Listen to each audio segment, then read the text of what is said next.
Okay, so this is going to be a rather quick little lesson. All we're really going to do is prove a corollary of the main theorem from the previous one. I'm doing this separately in part because I just want to take the time to state that theorem again. It is super important and very nice and natural. So it's a theorem that sort of deserves all the attention that we're going to give it here. So again, the setup here is that we have a bipartite graph, bipartition AB, and we're interested in finding a matching that covers A. So we're looking for, we've just got the bipartite graph. I want to find a subset of edges that's matching. So that means no vertex is going to be incident with two of these edges. And I want it to cover A. So that means I want every vertex in A to be incident with some edge in the matching. So the rule is, so basically I've got a bipartite graph. I'm looking for a set of edges so that when you look at every vertex in A is incident with exactly one edge in this set of edges, and every vertex in B is incident with at most one. That's what it means to be a matching covering A. Hall's theorem tells us that we have this wonderful thing if and only if there's no obvious obstruction. The obvious obstruction, again, if there's a subset of A, say X, with the feature that the size of the neighbor set of X, the set of all vertices in B that are adjacent to some point in X, if that set is smaller than X itself, then you are just out of luck. There's no way you can find a matching that's going to cover that particular set X because there are just too few targets to go to. And the nice theorem is that, well, either you've got that obvious obstruction or you get this structure that you want. Theorem due to Hall. So G is going to be bipartite with bipartition AB. And then the theorem tells us that there exists a matching covering A if and only if no obvious obstruction exists. If and only if there does not exist a subset of A with the feature that the size of the neighbor set of X is less than the size of X itself. So that's Hall's theorem. Right, so we proved that last time. As I said, this lesson, it's really just a mini one. We're just going to get a couple definitions out there and apply this theorem. It's really all pretty straightforward, but Hall's theorem is big enough and complicated enough that I wanted to give this lesson a little space to breathe on its own. Also, I'm tossing in a couple of definitions, and it's nice to give those a little bit of room to be stated. So so I need a couple of new definitions for in order to state this theorem. First up, a graph. Whoa, sorry about that.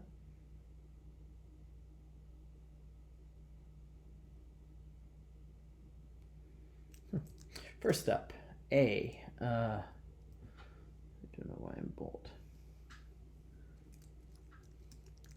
A graph G is K regular if every vertex has degree K.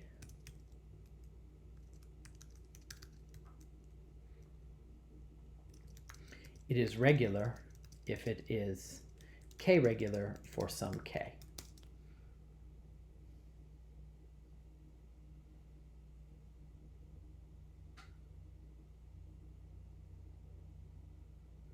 Okay, so I guess that's a pretty easy definition. Maybe it's worth pointing out that regular does not imply simple. So I'm in the land of general graphs here. So for instance, the following is a 3 regular graph. Every vertex has degree 3. You see you've got one vertex incident with a loop which contributes 2 to its degree, and that vertex is also incident with one ordinary edge. Every other vertex is incident with 3 non-loop edges, 3 ordinary edges. So that's what it means for a graph to be regular. Next up, we've got the concept of a perfect matching. This is a simple one. A matching of a graph is perfect if it covers every vertex.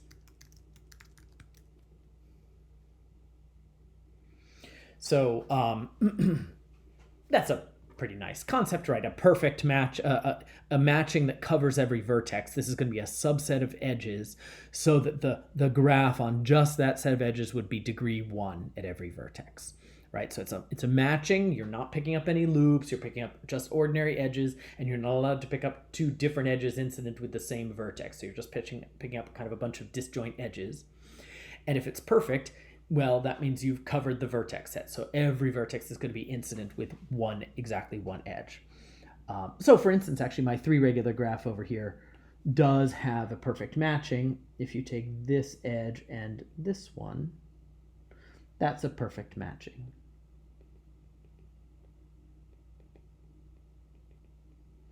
Right, again, your perfect matching is not allowed to use loops. So you're only picking up non-loop edges, and you've got to pick up, you're picking up a matching that covers every vertex. It's perfect. Good. Okay, so those are a couple easy definitions. Let's state and then prove our corollary. So this is a corollary to Hall's theorem, and the corollary says that every regular bipartite graph has a perfect matching.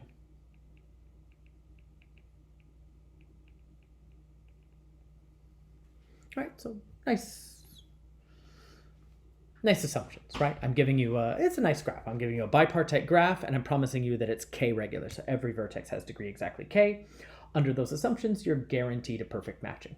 This is a really nice, appealing theorem. Let's prove it. So here's the proof. Let's get our parameters straight. So let's let G be k regular with bipartition A comma B. Okay, now Hall's theorem gives us a condition for when a matching in our graph covers the set A. But here I'm looking for a perfect matching. Now you can see in our graph, because our graph is bipartite, every time you pick up an edge, it's going to be incident with one vertex in A and one vertex in B. Right? If you're hoping this graph is going to have a perfect matching, therefore you'd better have the same number of vertices in A as you do in B. Right? If there were more vertices in A than there were in B, you'd have no chance of having a perfect matching. So our condition, if we're proving here that you do have a perfect matching in this bipartite graph, well, our conditions had better guarantee that in fact A and B have the same size. And they do. That's a very easy consequence of the fact that the graph is k regular. And the idea here is that when you have, even just going back to, that when you add up the degrees of over all the vertices, you count the number of edges twice.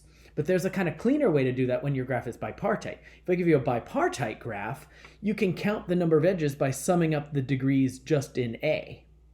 Or you can count them by summing up the degrees just in B, right? Because every edge goes from A to B. If you add up the degrees of the vertices in A, you're counting the number of edges, and same with B. So that gives us a kind of easy one-line argument. So k times the size of A, that's the sum over all vertices in A of the degree of the vertex. But this is going to be exactly the number of edges of the graph. Right? If you add up over all vertices in A the degree, you're counting the number of edges, but I know that that's going to be k times A, and I get the same argument on the other side. This is the sum over all vertices in B of their degree, but every vertex has degree k. So this is going to be k times the size of B. So what this is telling me is that, well, in order to prove the theorem, so this is telling me that A and B have the same size. And that means that if a matching covers A, then it's going to be perfect. So in order to prove the theorem here, it suffices to show that there's a matching covering A. So it now suffices to show there is a matching covering A. So if we can show some matching covers A, then we're done. Then it will also cover B because B has the same size as A. So let's show that. Why is there matching covering A? Well, we have a terrific theorem that tells us that either there's a matching covering A or there's an obvious obstruction, or there's some set of vertices X so that the size of the neighbor set of X is smaller than the size of the set X itself. So what I need to do to show that A has a perfect matching, I need to consider an arbitrary subset X and prove that the neighbor set of X is at least as big as the size of X, right? So let's do that. So let's let X be a subset of A, and I'm going to define a set of edges. S will be the set of all edges in the graph incident with some vertex in X.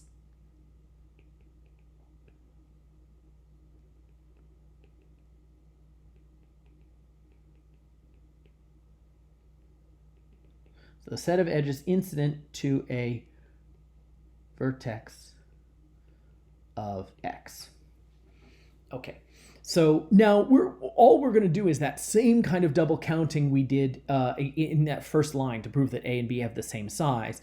Only now there's going to be an inequality involved with the count. So let me draw a picture. So here's A, and here's B, and here's my set X. And S is going to be the set of edges with one end in X. So this is the set S.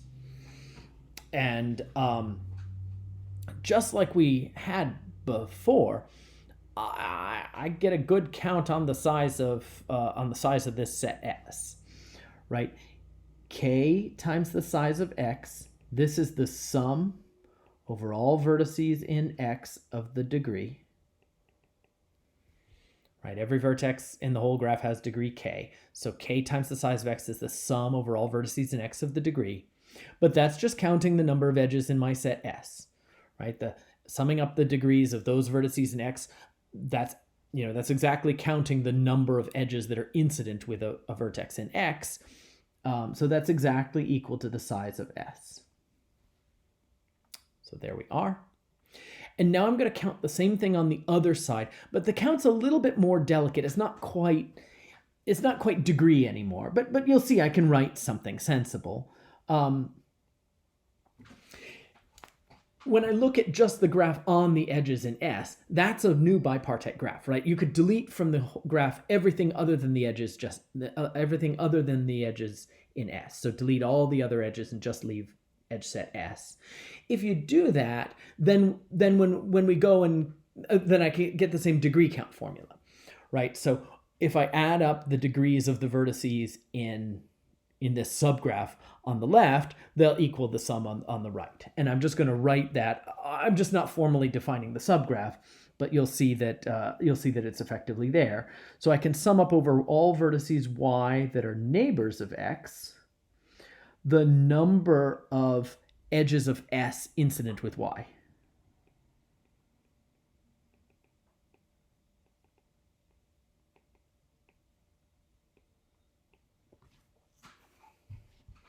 Right? So again, effectively what's going on here is I've just passed to a subgraph here. We're just looking at the subgraph that has all the vertices but just the edges in S. When I do the same degree counting, when I count the number of edges, and I can count the number of edges in S by counting the degrees on the left and the degrees on the right. And that's all I'm doing here, right? I know by construction that the only vertices that S is incident with on the in the set A are just those vertices in X. So those are the ones I'm counting. On the right-hand side, all of the S edges, if they start at a vertex in X, they have to end at a vertex that's a neighbor of X. So the only vertices that have positive degree on the right-hand side in this subgraph are those vertices that are in N of X. And anyway, so I just have my degree sum formula again. But now I'm basically done. So now the number of edges in S that are incident to a vertex Y, that's always less than or equal to K. Again, every vertex in the whole graph has degree K. So if I'm counting up some number of edges incident with some vertex in a subset S, well, fine, it might be smaller than K, but it can't be bigger. So this is always going to be less than or equal to K times the size of the neighbor set of X. And this is all I needed. So this tells me when I unravel this tells me that the size of X is always less than or equal to the size of the neighbor set of X. And then theorem 3.2 from the notes, Hull's theorem, is going to guarantee us that we have a matching covering A. And as discussed, that is going to be a perfect matching, and that completes the proof. So that's all there is for this little lesson. I'll finish there.